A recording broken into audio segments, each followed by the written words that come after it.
Hello and welcome back to Inspired Entrepreneur Podcast. And today I'm joined once again by my good friend, Łukasz Rybak from Aquila Connect. Last time we touched on some great topics about property investing, but today we're diving deep into a shared struggle between property deal sources and investors.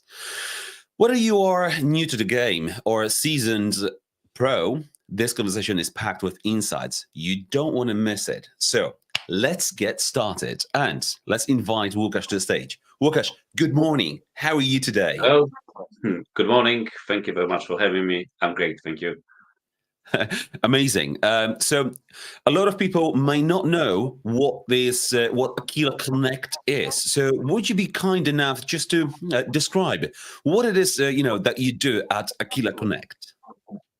In a nutshell, it's a marketplace and community hub for deal sources and investors. Great. And Łukasz, where the idea actually originated from for that marketplace connecting investors and sources?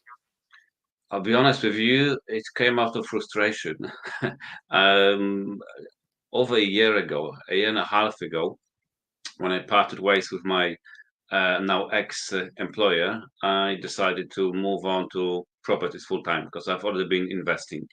So I thought I'd find something, maybe be HMO, maybe a flip, whatever opportunity I can find in my area. So at that point, I decided to join several different Facebook groups.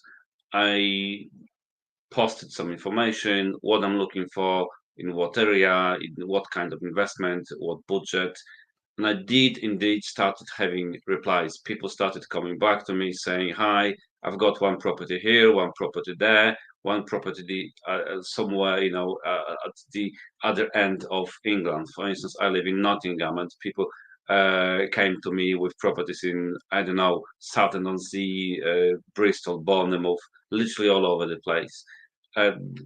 So it did take me literally a couple of weeks to find a couple of properties that could be suitable. But after some time, I realized that I've put so much effort in just filtering through all the information coming to me from all those various Facebook groups. And on top of that, the offers weren't really what I was looking for. And those last few that I eventually filtered out, they didn't really stack up. So out of the initial batch of my messages, I didn't really find any investment. And that pretty much prompted me thinking somewhere in the back of my mind, the dots started connecting and it clicked that maybe it makes sense to create a platform where, on one side, people could, like deal sources could simply upload the deals, a little bit like on eBay. And then on the receiving end, in the investor side, I could use filters to narrow down the search and find exactly what I'm looking for. Okay. It's a marketplace. So let's put it that way. It's like eBay / Amazon for property people. Good. It is indeed, yes. So today's topic, it's all about common problems between property sources and investors. And it's an interesting dynamic because both sides need each other. So yet there is often a lot of friction. So to kick things off, can you tell us why you think that relationship is so challenging? I think it goes down to the basic principle that to sell something, pretty much any product, people need to know, like, and trust you. Uh, Mm. and although making people know you and like you is probably easier if you work in your specific area, to build that trust, it's probably the biggest challenge that we can start talking about. So, and that challenge. So, if we just touch on the in my opinion, is a mutual distrust, and on that initial contact, and what I also mean by this is like investors don't trust the sourcers, and the sourcers wants to find out if they have an investor who is actually ready to to proceed. And what do you think, how could we overcome that that challenges with the trust? I think there's a lot of different points we can touch over here. So if we talking about deal sourcers, obviously, I would say from my experience currently, a majority of deal sources come in market from various courses or trainings or having backing of the mentor. Many of them have very similar training and they follow the same pattern. At the same time, quite few of them don't have that that much experience in investing themselves or even in deal sourcing, and they might be rushing. They might be wanting to sell the first deal as soon as, just to prove the concept, the business model, and to get the cash flow really. And I don't think it's probably the best tactics to start selling at the first or second approach with investors. And if you go to any Facebook groups, this is what you see. People who may, if I'm new to the Facebook, if I've not been to the Facebook group, I would never know who's who and how often people post. And all people do is just keep selling, selling, selling without taking the time to build the trust with the investor. And I think that's the call, to take the time to understand the investor, to listen to the investor, to understand their needs. Okay, so that's the in so I would say the pressure, as you said, to sell the first deal quickly to prove the concept. Yes, and so what simplest action the deal sources could take to build that trust? Hmm. Personally, I'm a person of process. I love processes in business. I think they help and they work. So my suggestion to deal sources will be set up a simple process. A few, I don't know, make a few bullet points. If you approach an investor, don't try to sell it at the first contact, at the first opportunity. Get to know each other, then do the follow up, and then when you both are ready to move on to the next stage, only then try to try to show your offer. I do understand that it comes with some challenges. Some deals, if they're hot, and you can't simply wait 2 weeks because the deal will be gone by then. But it's all about the timing. It's all about the pipeline, really. You start somewhere and you gradually start building the relationship with investor. Once you're there, at that point, in my eyes, you can start putting offers forward. So it probably makes sense to start building your investor list before you get all the deals.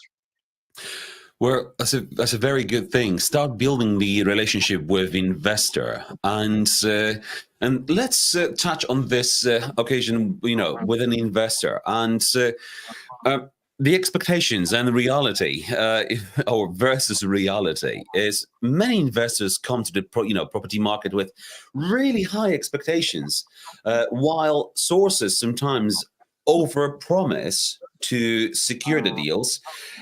How do you think the both party can better align their expectations to avoid disappointments and frustration?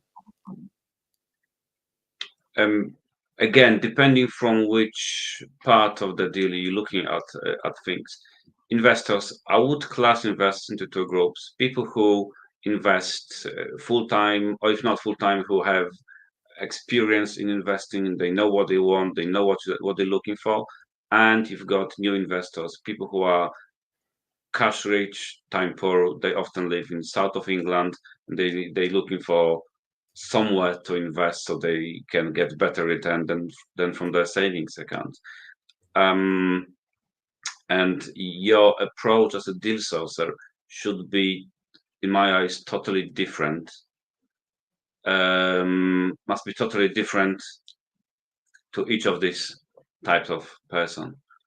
That's Mhm. because they have different needs, and this is why you need to understand the needs of your investor and the person itself. So I would say is, if we, just to summarize what you said, the experienced investors and new investors, I would say, if you're a deal sourcer out there, having what Łukasz just said is, maybe just engage with a good conversation, just a normal traditional chat. Go for a coffee and get to know each other's. Yes, I work with investors, and some of them, their expectations of bringing good deal is sometimes not achievable in the current market condition. We could do this 2 3 years ago easily, but now, where the money are so much more expensive, and cost of build is also just went through the roof.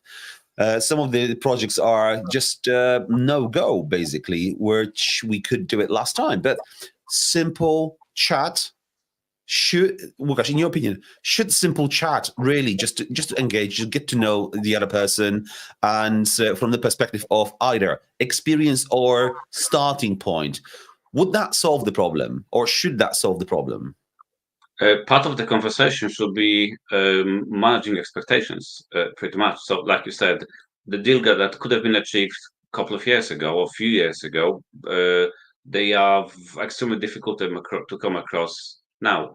And why I did mention those two groups of investors: when you talk to experienced investors, they know what they know what they want, they know what they're looking for, they know how to find a deal. But the thing is, they often don't have the time to keep an eye on the market all the time, and to be on the deal, on the specific property, before any other serious investors in the same area approach. So they need someone who's very professional in the area, and they can deliver. At that point, the serious investors are happy to pay the commission. But what I notice is, and that might be reflecting um, the fact that people sometimes think that sources can't deliver. Uh, the level of expectations from the serious investors can be a little bit too high for the newbies in the industry. Whilst when we're talking to new investors, I think it's a matter of simply having the conversation, sitting down, telling them, look, this is what you get. You can get 10% yield because that's achievable. But if you're expecting to get 15% yield on your first deal, when you have no knowledge about the area, when you're thinking of buying simply buy to let, and you want to do it through the mortgage, and it's your first property on a limited company, which means that the cost of the mortgage will be even higher, then you need to check your numbers. Pretty much that. So the relationship cannot be made in a way that I'm the deal sourcer and I really want to sell the deal, and I will promise you the earth just to sell the first deal. It needs to be a balanced conversation. You need to be able to to tell the truth to the investor, to be very upfront. If something is unrealistic, then it's unrealistic. So, um, On that note, I want to share some personal experience here with deal source. So me being on an investor side, and I've been invited to this WhatsApp group, and I don't want to mention any names, not to discriminate anyone. And this is my opinion, but they invited me to this group, and they are sharing those deals within a group. But the group is set up in a way of a community, so there are announcements. So you can't really chat within a group, but what you can do is you can comment to any announcement that someone posts. So instead of a chatting within a group, there are comments to each post. Okay, it's fine because you will never have too many like really long, conversations. You can't backtrack. So they post deals on this group chat, and I the first post they posted, I'm like, I'm looking at the numbers and just the head terms, and I'm like, this doesn't add up. This is just that's not working. So I wasn't, focused. Sorry, I wasn't too well orientated with the exact specific area. So I went on just really Zoopla.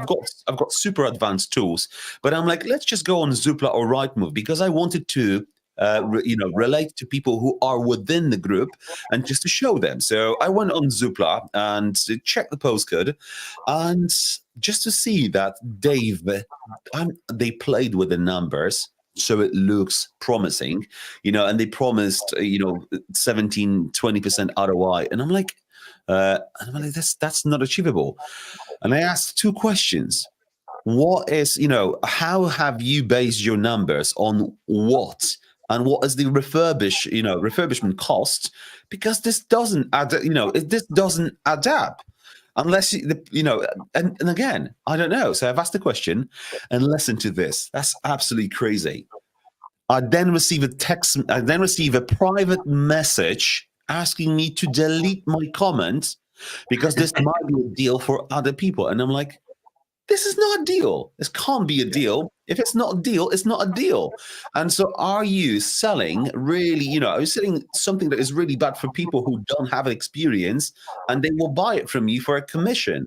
So this is what, expectations and reality, in my opinion, is. But this is a bad, type of seller, sources here because they are if I would say this is a really good deal, but it's outside of my area, the people who are less experienced, they'll be like, I want this. And they would have a really good deal. But then, Łukasz, in your expertise and your experience, what if someone is a sourcer and they are not experienced and they just they've managed to put a really bad deal out there and they've got really bad reputation? How could they come back from it? How could they rebuild that reputation? First of all, I think if someone has a bad reputation and is still in the industry, they probably don't know that they have bad reputation. Ultimately, it takes someone to tell you, dude, you have bad reputation. Either you shouldn't be doing it, or you get yourself, I don't know, re-educated or get some more training. So answering a question, someone should simply sit down, get more experience, or get more educated, really. But I'd like to touch on a previous point on your little story. I come across hundreds of different deals. Not all of them are published on Aquila Connect, obviously, for various reasons.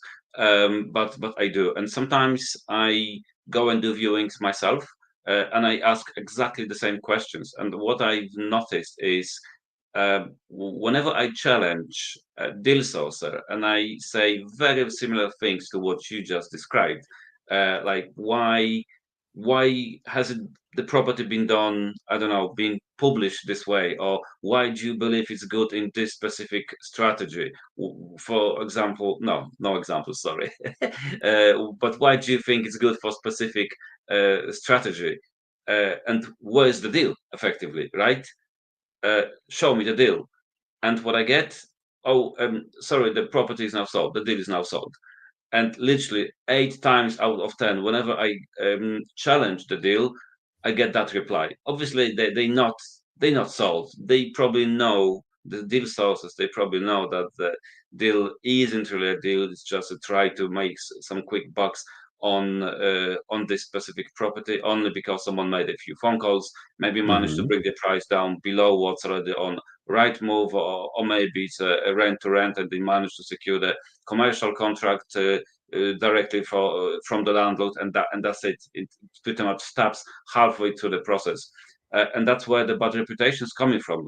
Talking reputation, like again, it's like with every other trade. You've got good tradespeople, you've got bad tradespeople. You just need to make sure if you decide to take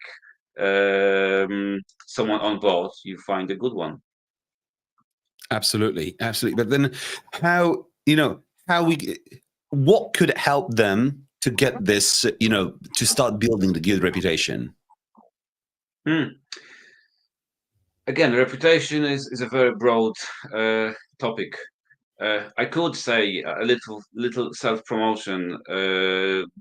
If you're deal sourcer, make sure you create your profile properly on Aquila Connect portal.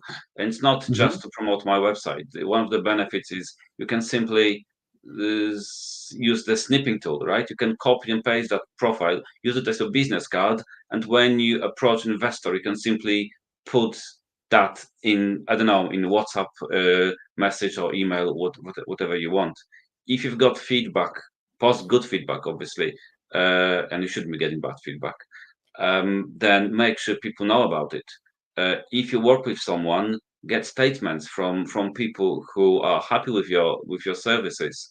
But that's all past first deal or first couple of deals.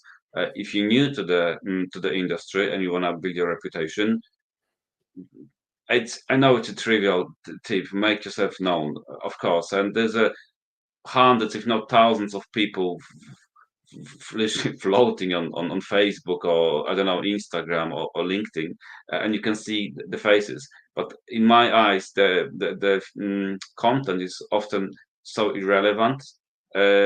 One, I thought it's better to get your face seen, so you get recognized, so you build a personal brand.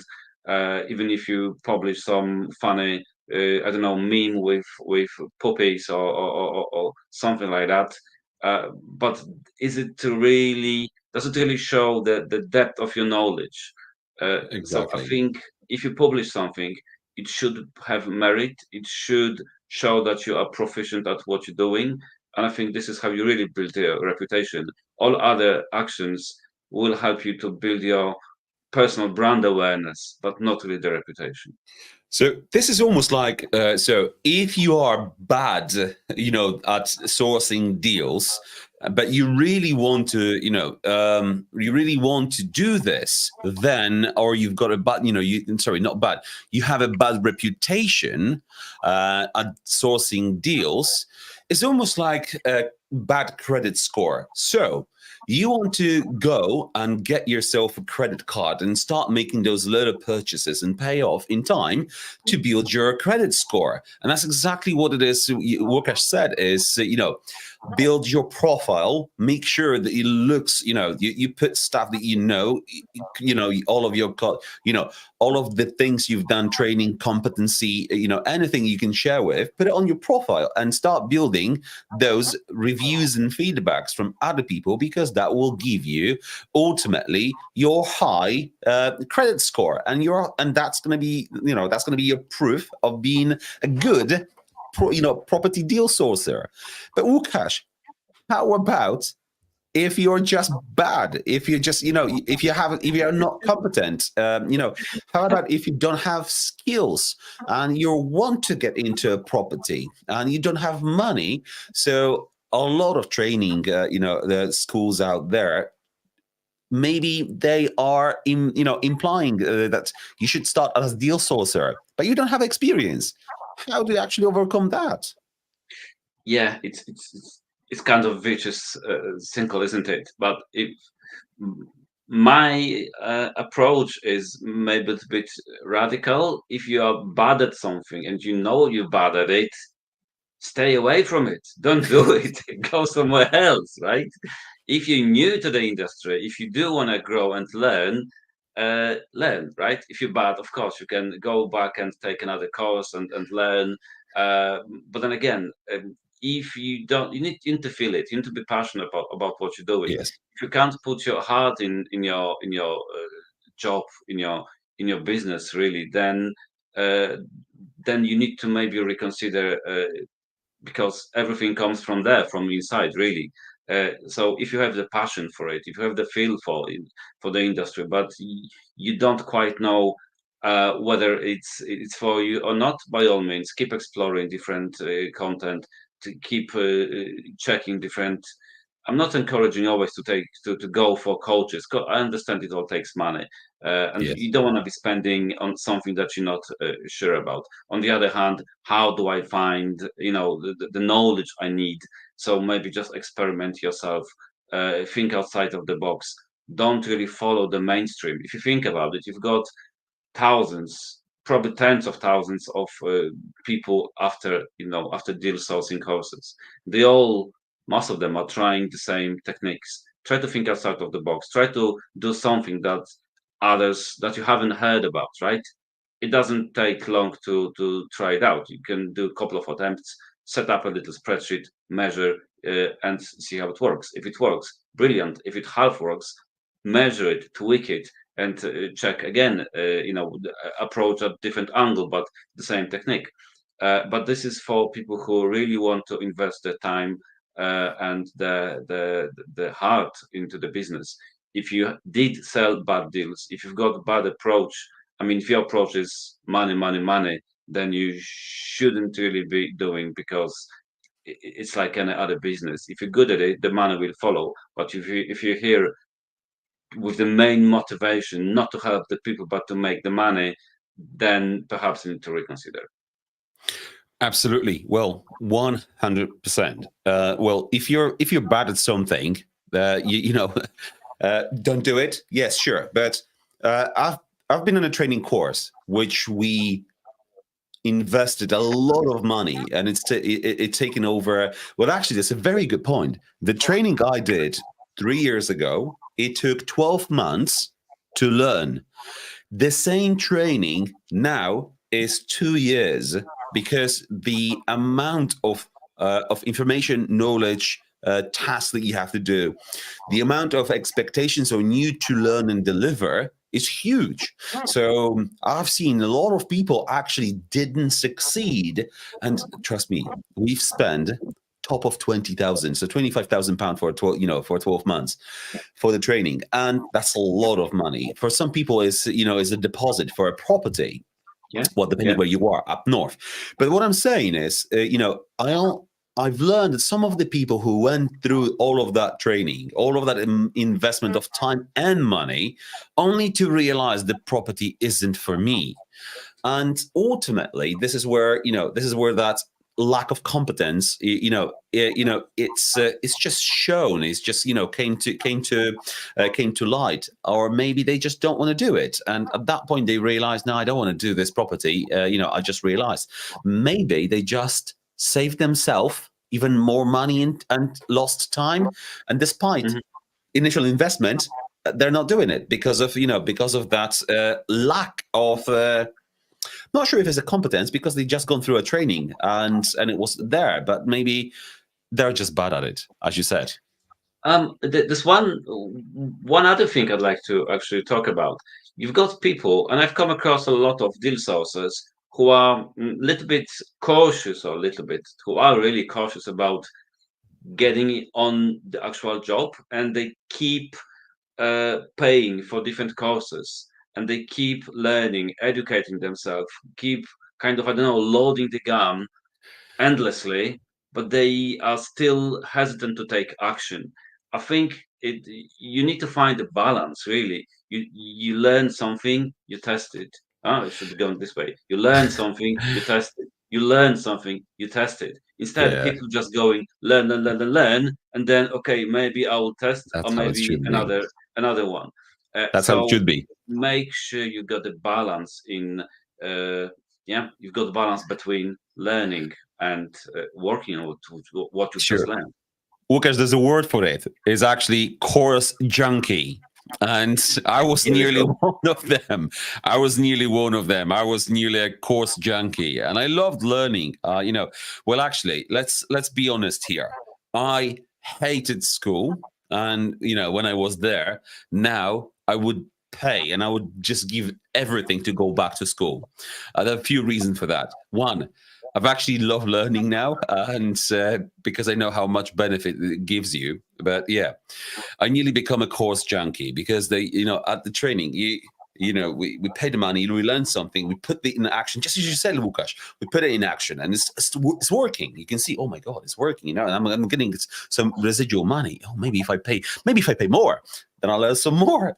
And oh my God, it is a vicious circle as well. You just like you almost like one of my good mentors, Simon Zucci, he said is the value mindset and cost mindset, and which one wins at a time, which one is the more important, because there is a cost associated with everything, but there's also a value that you're gained from that, from that investment. And it's just like GGG. So now everything I do is on a value basis, because even if you're not achieving, then you're still getting all of that value that you've learned. But yeah, you've like you said, you need to be an action taker. You need to go and do it. But what if you're bad? Okay, you're bad. You've decided not to do. But how about the communication? Because what drives me absolutely nuts, and listen, guys out there, if you're deal sourcing or if you're investors, is communication. It's just bad, but it's not only in properties. The communication is bad everywhere. It's like you send I don't know, Łukasz, what's your opinion about this? You did mention earlier about how to build your reputation, right? We talked about reputation a little bit. Communication is part of it, right? It's like in real life, you go to, I don't know, to local garage because you need to change brake pads. You can get really bad customer service.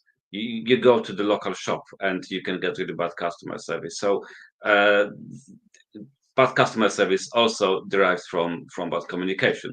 The bad communication can be, we are surrounded by good communication, bad communication, trivial. But you need to work on the communication. You need to understand the actual communication. So I think, again, if you're a deal sourcer, the process again is a key. I will be using this word here more often. So I'll give you an example. When I work with investors, or when I have people that sign up, I first try to get someone on the call to understand how I, as a business, can help that person. If I can't get hold of the person, I send a follow-up text message. So the next times, and I already have a follow-up scheduled in my calendar for the following day, different time as well, because I'm aware people might be working full time. So if I don't know, if 10 o'clock didn't work, maybe 4 o'clock or 6 o'clock will work. So the next day I've got it in my calendar, I make the phone call, and if someone picks up, great. If someone doesn't pick up, I've got the other leg of the process. Then I send like a follow-up email, for instance, and I pick up from there.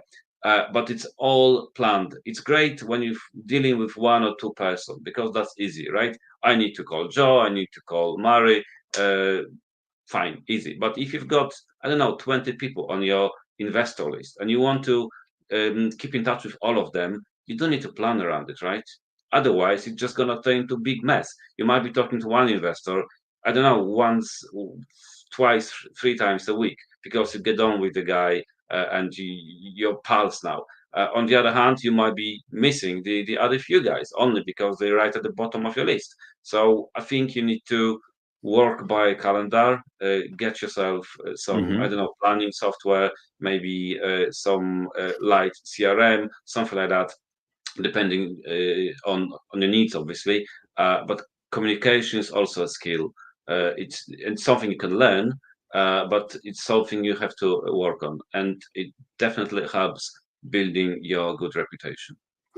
Well, absolutely. I think you've touched on this, brilliant. So what we have here is the communication and follow up process. So communication is bad, and now I'm thinking the communication between the deal sources, investors, the other way, and everyone else is bad because we are we always have a life to challenge everything we do, and we are not very well organized as a human being, and that's why it's so popular are the self-development training courses, all these mentors, personal trainers, coaches, mindset coaches. This is because it's like we're rushing, there is like constant race with time to make it happen.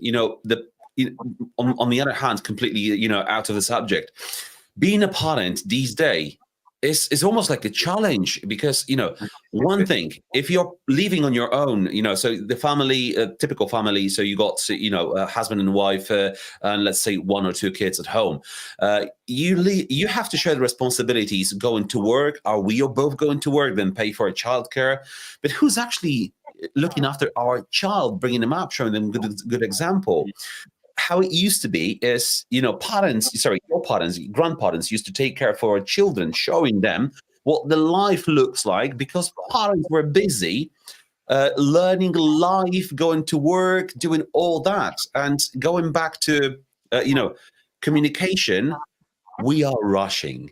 We are following in, we are constantly in this massive race of life, and we are not being taught very well how to organize ourselves. And going back to our conversation, is because of that and many other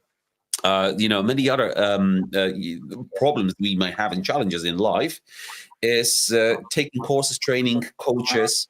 We don't do effectively communicate with other people because now we need softwares. Now we need some kind of a system. But Łukasz, I totally agree with you that we should follow up, because if I'm well organized and you've got this property that you want to sell and I want to buy because it's going to be a great deal for me. But if you are, for example, let's take this, you're busy building another software, you've just had another child, then your mom is not very well, and I'm sorry, I wish her that she's absolutely amazing and she's doing great, but you've got everything, and all of that, and everything is taking your your focus, and you're prioritizing tasks as you go. And maybe selling that property is not your priority because you don't need money. We should follow up. So the advice here, follow up is one of the best advice you've given today, one of the top. So guys, if you're out there and you need to work on your follow-up system, definitely please do, because that will change your life and that will definitely help your investment game. Definitely, but I'd like to touch on investors as well, because we seem to be talking a lot about deal sources, but what about investors, right? We've got situation when people think they are investors and they don't Yes. have enough money or the right mindset. We've got people who, and don't get me wrong, I'm pretty sure, if you've got 15, 20K, you can, even with this amount, you can still invest in properties. There are ways, right? Yes. But what I'm getting is, in terms of communication, with investor who's new to the business, who's probably busy, who, like you said, might have a family or probably does have a family, busy life, working full time. The deal source need to be a little bit forgiving, but at the same time need to set maybe certain standards. But how do we do it? Maybe by working around the investor. So you've got a WhatsApp group, right? Nowadays everything's on WhatsApp. You can contact investor, and it normally works. But if someone doesn't come back, you send another message and then another message, and then you need to ask yourself a question: how many times do I contact that guy before I give up, right? And that's the question pretty much for everyone individually to answer, because there's no set rule. Is it 5 messages? Is it 10 messages? Is it just 2 messages? uh, what is it? But what I like to say is the communication breakdown, like you've got here, can come from the investor side, together sometimes with the unrealistic expectations. So we've got someone, I don't know, I've got 50K, I'd like to invest and get 15% yield, with mortgage, everything. And you keep sending me, and we haven't even signed an agreement or anything else, and I haven't paid any advance to you. So sometimes the sources, I believe, are right to ask for an advance for something, Mhm. for the material evidence that the investor is okay to work with that person. Otherwise, you just need to set yourself a number, I don't know, of messages sent maybe in your head before you simply give up. Obviously, the communication needs to be moderated. So you need to say at some point, okay, I've been trying to contact you like, I don't know, 3, 4 times. Please let me know if you do really want to work with me. I would love to be able to help you, but I need to hear from you within, I don't know, 1 day or 2 days. And then down the line, you might experience the same situation. So you've engaged with investor. He's engaged up to the point, but like you said, because we live in the world of instant gratification, right, and very short attention span, the investor might lose the patience or might be interested in something else. So, like halfway through finding the deal, and all of a sudden you've got the communication breakdown because the messages from investors are not coming back as quickly as they used to. Clearly, the mind is somewhere else, or maybe they're working with someone else. So, I think it's also important to work on the communication together with the investor, or maybe even set some rules at the very beginning. Like, look, if I've got a deal, I'll send you something. Please reply to me within 1 day. If not, the deal may not be available to you because time is money, effectively, right? Well, 100%, absolutely. Totally agree with you. So it is follow up is very important, and communication. And yeah, having a structure, like you said, a limit on a communication attempt before giving up. It is important, but that's what it is. That's the process. If you follow your process, then that's definitely going to work for you because you will just going to apply the same process and you don't feel like, oh, that one is okay, that one isn't okay. No, you just follow your process and Yeah. it will work for you, effectively. So, And you can, sorry, and you can also, if the investor comes back to you and say, uh, look, oh yeah, but I really wanted to take that deal, and now you're telling me that it's not. It's very easy at that point to say, look, sorry, it's not personal, it's part of the process. You did know about the process from the very beginning, so automatically you not, by using the processes, you're not making it personal. You just set certain standards, certain level, and if one of the either side drops below that level, or let's in this scenario the investor, it's, you can simply say that, look, it's not me, it's not about you, it's not about it's not personal, it's simply the process. I follow the process. There'll be next deal, I'll come back to you, or I don't know, let's sign that agreement so I can focus my attention on you because I can't really work for you for free. well, agreement that you said, that's a very good point. But, that's very important, signing up, some form of an agreement. Uh, but I wanted to maybe help some of the less experienced deal sourcer because we've been just,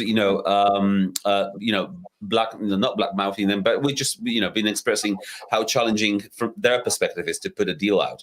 But let's help less experienced deal sourcers who don't have money to just become and buy their own first property.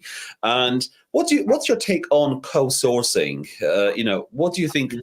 Like you've got someone got a deal and you take that deal and you source it to your network. What's your take on this?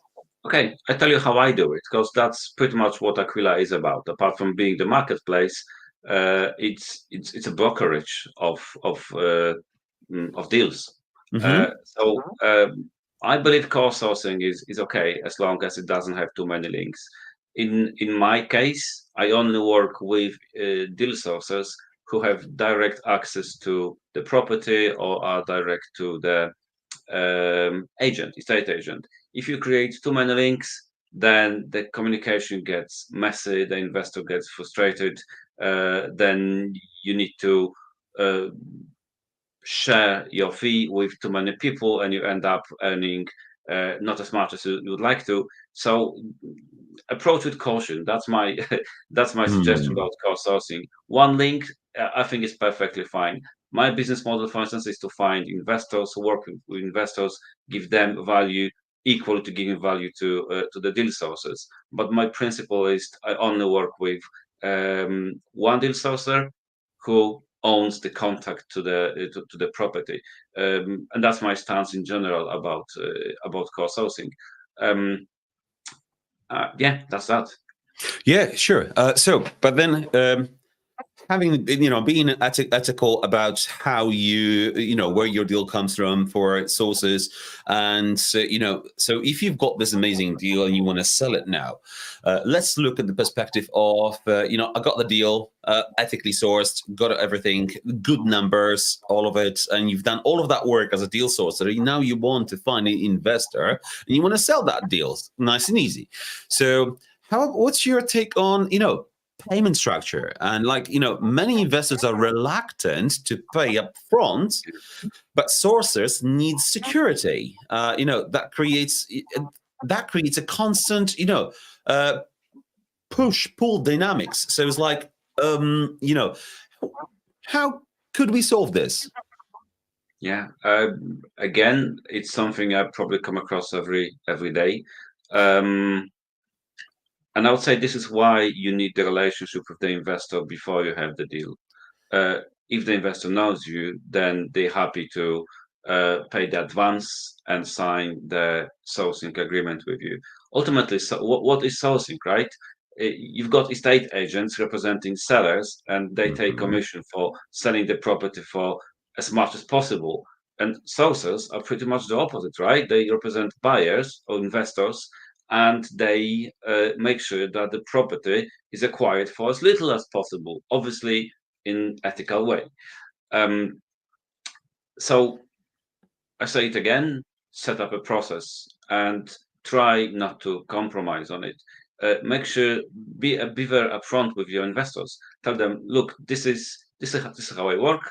You pay so much advance, and then again, there's separate conversation how much people should pay in advance. Is it half of it? Is it, I don't know, 500? Is it 1,000? Is it all of it? Again, it's all Yeah. about finding the right balance. But I don't think anyone should expect a professional to work for free.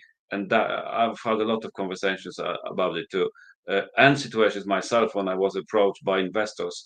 No, so they were actually homeowners asking me, "Oh, sell this property." I was like, with all due respect, sir, but we don't have an agreement signed. We have nothing. I'm happy to give you some of my time. I'm happy to explore some opportunities. But if you'd like me to sell, we need to sign something. And he totally Mm. disregarded the message in a very demanding way. Yeah, he simply sent me a bunch of pictures and messages on WhatsApp. Yeah, just get them sold. I was like, who do you think I am, right? We're not working. There's no actual connection, like legal connection between us. I'm not representing you. So I think investors sometimes think that sources work for free all the time. But at the same time, I think that they need to be informed upfront when they start the relationship with the deal sourcer. Look, this is how much I'm charging, and if you would like me to spend my time, then you should sign the agreement, pay the advance. How much it should be charged?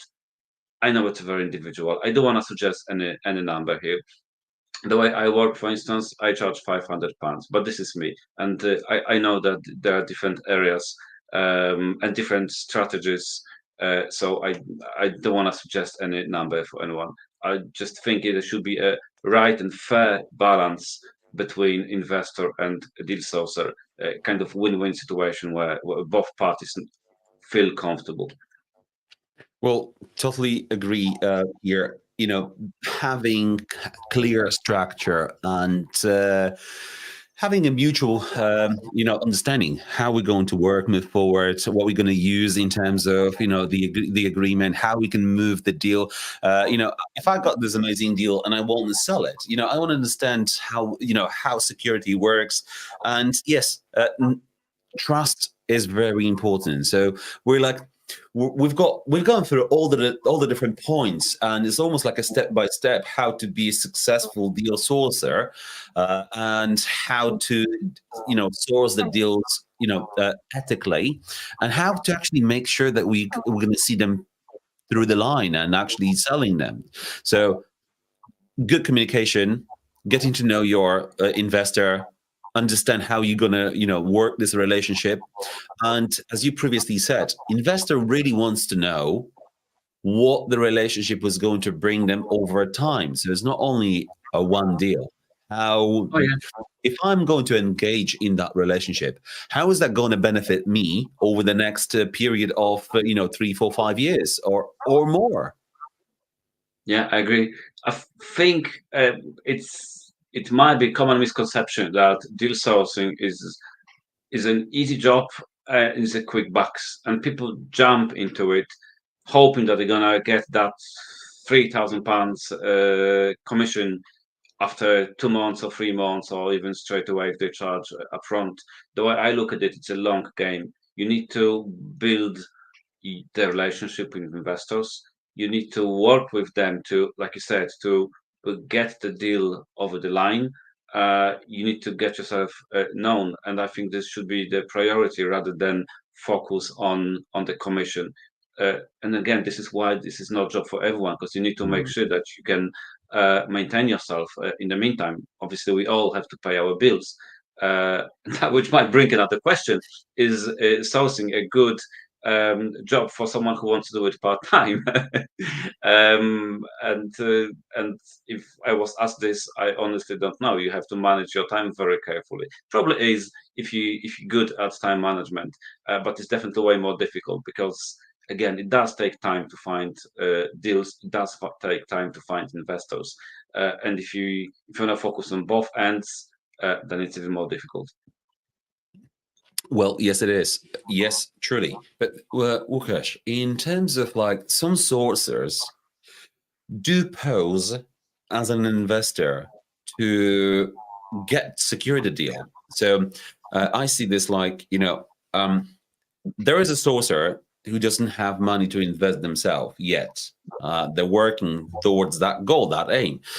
And they see this potential property available on the market, and they go in and pose as an investor to secure that deal. And now they're going to go back quickly and trying to find investors actually to pursue and buy that deal from them. And that, in my opinion, that could be a damaging, to the market integrity. And how do you see that? I agree, 100%. I think it's a bad practice. I see it even on my platform where sources sometimes, it shows the mindset, by the way, where I got sources registering as investors. When you sign up, very first process, you need to choose whether you want deal sourcer account or investor account. And I do get occasionally sources registering as investors and then explaining, oh, I'm I'm deal sourcer in the profile. So it shows that they think of themselves as if they were investors, and they don't invest because they source the easy way. They're trying to cut corners. Hmm. The reason why I stopped now was because sometimes you do have people who are both, who really actively invest and they source deals, and quite often they went into sourcing through investment. They simply realized that they were looking for one investment. They found five, so they simply want to capitalize or monetize it somehow, which is perfectly fine. But if we're talking about this bad practice, uh, I think, like I said, it's simply damaging. I don't think it's got future, because sooner or later you will have to say who you are, right? If you simply it's pretty much copy and paste the deal, right? It's like I went on a Facebook group.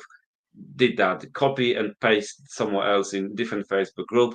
If an investor approaches me, oh yeah, I'm interested in this deal, then people go back to the original deal sourcer, creating that link saying, oh, I've got investor for your deal. And at that point, you might realize that the original deal sourcer is also co-sourcing, and you don't even know how many links are there before this guy, and then how do you structure the communication? How do you sell the deal? It's simply, to me, it's simply not working. I think the co-sourcing should be limited to the absolute minimum. And if you're a deal sourcer, build your reputation by saying you're a deal sourcer. Don't pretend to be someone else, unless you are both, obviously. Well, sure, true. I agree.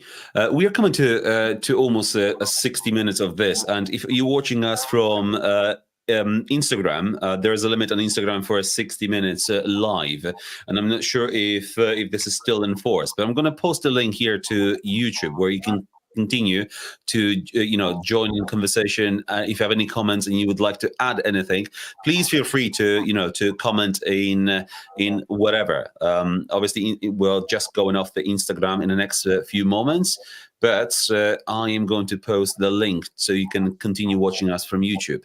And if you're a deal sourcer and you got some challenges, or you would like to share something, or if you're an investor and you've got on the other hand some experience working with deal sourcers, please feel free to leave the comments, and we'll do our best to help you tackle that challenge and hopefully solve it.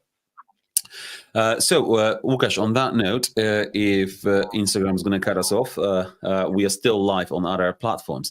But let's talk about the future of property strategies. I see that service accommodation, SA, and rent to rent are very popular strategies, but I believe they are approaching saturation, and many are unaware of the market limitations. What's your take on this? That's pretty much what you just said. That's my strong belief, which may not be in line with what is being told or what you can guys see on Facebook groups. Obviously, there's so many special service accommodation deals, right? Because if you touch on two different strategies here: service accommodation and rent to rent. With rent to rent, you can do obviously service accommodation, but you can do HMO as well. With HMOs, I have absolutely no problem. I think there'll be, there's a lot of potential, especially in this market where people can't always afford, renting a whole house. But with service accommodation, I'll be personally very cautious. If you think about it, take it logically. How many service accommodation deals you can see on those Facebook groups, right? You've got people posting literally 20, 25 deals at once, and they call them deals. And what I do sometimes, out of interest, really, when someone posts something in Nottingham area, I'm sorry, I don't want to discourage anyone from sending me anything, but I'm gonna tell you the story anyway. I do approach sources with these deals in my area, and I ask, can I have pictures? Can I have some more details? And very often I simply come back to the guys and say, look, where is the deal, right? Look at how many properties you've got in this, in city center, for instance. Look about the average number of nights booked per month. People often forget that service accommodation is a long game as well, right? You can't measure across 1 or 2 months because it's not objective. You do really need 12 months. At the same time, the deal sources, they cannot have this kind of information. If they found a property on market and they are direct to a landlord, they can only guesstimate really how much occupancy you're gonna get. But in general, in the bigger picture, and I'm not even going to refer to potential changes in legislation. If you think about how many properties you've got on service accommodation, if you think that you've got people who buy the properties and run service accommodation, which is totally viable. I know people who make a lot of money out of it, and that's probably not going to change for them. At the same time, you've got people who are trying to do it through rent-to-rent strategy. At some point, the market will get saturated, right? You can't keep putting more and more and more properties in infinite. At some point, the market will kind of flat out, and then will start declining. My belief is we are probably at the top of this graph at the moment, purely because the sheer volume of properties entering the market. It all goes down to the coaches, to people who train, and people wanting the quick bucks. The deal sources often charge exactly the same amount of money for rent to rent to what they charge for the bricks and mortar, right? And it's ever Yes. so easier to source the rent to rent deal. So the focus, especially with the newbies, is often on rent to rent. And it might have even less, well, it comes with fewer complications in terms of the legal proceedings, and it's quicker because you don't need to wait a few months. So if you put all of this together and keep in mind how many new deal sources comes on market every single week, and I would say 50% of them, maybe 30% of them would focus or will focus on serviced accommodation rent to rent.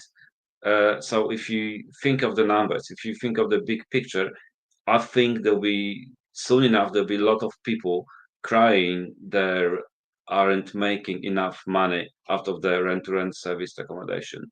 I'm not trying to discourage anyone. This is my subjective opinion again, but that's what I think.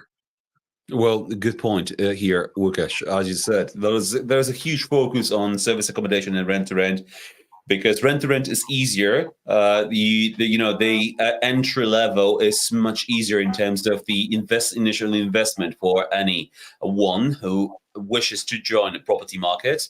And service accommodation is a huge buzz, joining the service accommodation. But as you said, the recent changes in legislation, the Labour government is introducing new measures in place to control this even further. The new classification, C5 class use, coming into force, and national register. So many more challenges, so many more regulations are going into force soon that will make this more challenging. And in my opinion, the currently market is oversaturated with average rent to rents, and there are not a lot of really good high-end properties, the ones that should be available for anyone on wishing to rent such accommodation.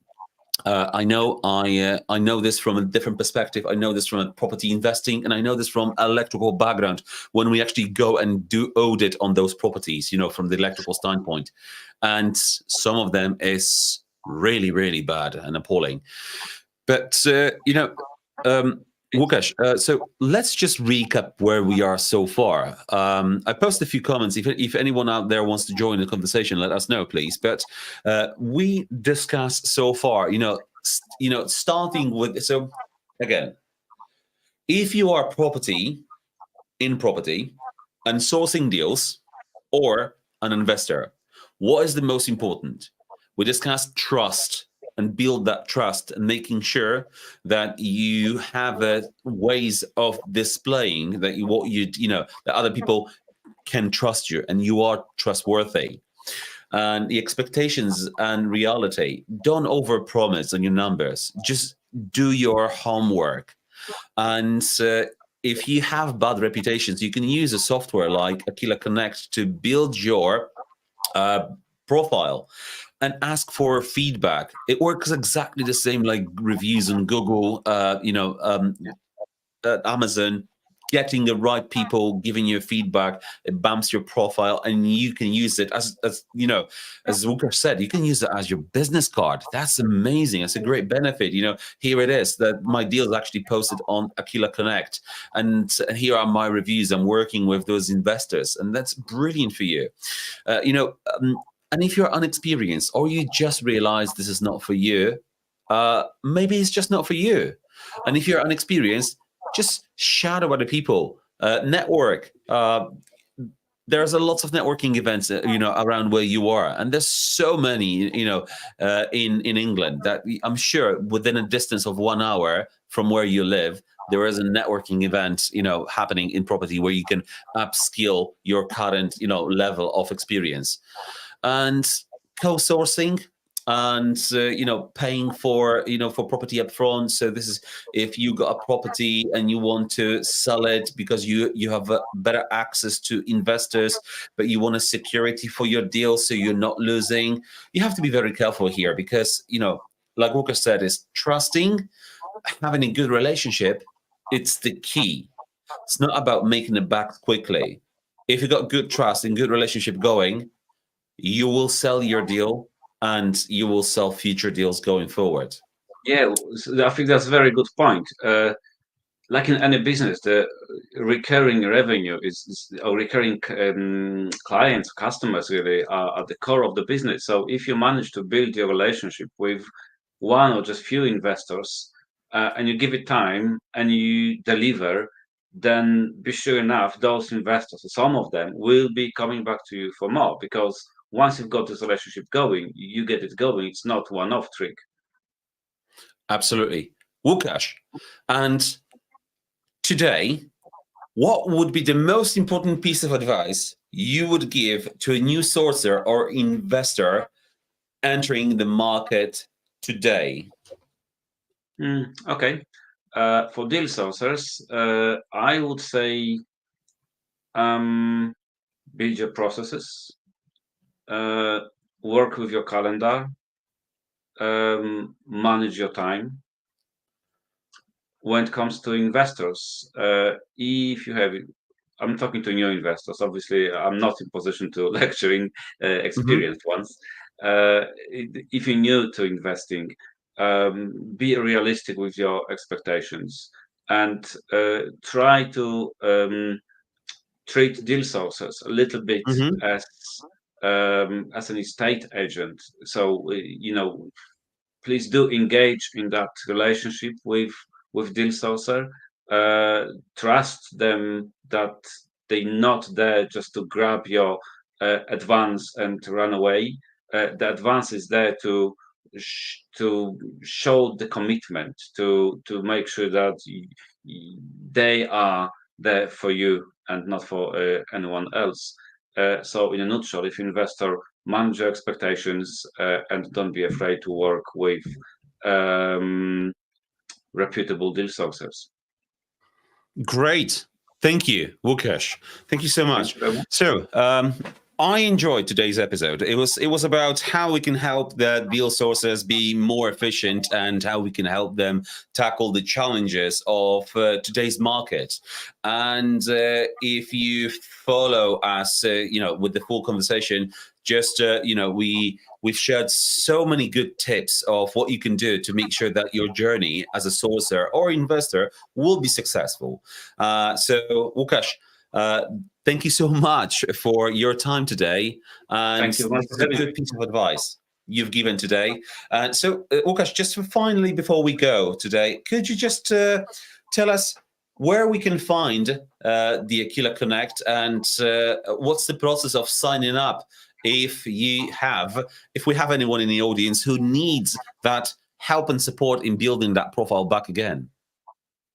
www.aquilaconnect.co.uk. You can sign up by clicking the button on the top right hand corner. Then you need to choose whether you're property deal sourcer or property investor. Obviously, I welcome everyone from within the industry. I work I call myself a deal broker, really. I represent both parties. I make sure that the deal is that investors get what they're looking for. I save the time for investors. I support deal sources at the same time. I bring the power team with me. So if anyone thinks that I can help with anything, please get in touch. Amazing. Listen, thank you so much, Łukasz. And ladies and gents, thank you for your time today. It's been a little bit longer, but we do enjoy having guests on this podcast. And I promise to bring you someone, very interesting like Łukasz today, sharing his experience and expertise.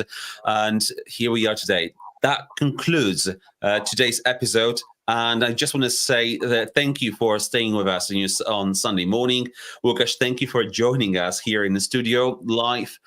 And any last piece of advice, Łukasz, before we go? No, nothing. Thank you very much for having me, and thank you everyone for watching. Thank you so much for joining us today. Please do tune in next week, Sunday, 9 a.m. as always, to help you on your investment journey, help you on your personal journey. And if you struggle with anything, please give us any comments. If there is anything that you would like to discuss with us live on the show, we are more than happy to take a subject. Thank you again. Have a great weekend and see you next week. Thank you. Bye-bye.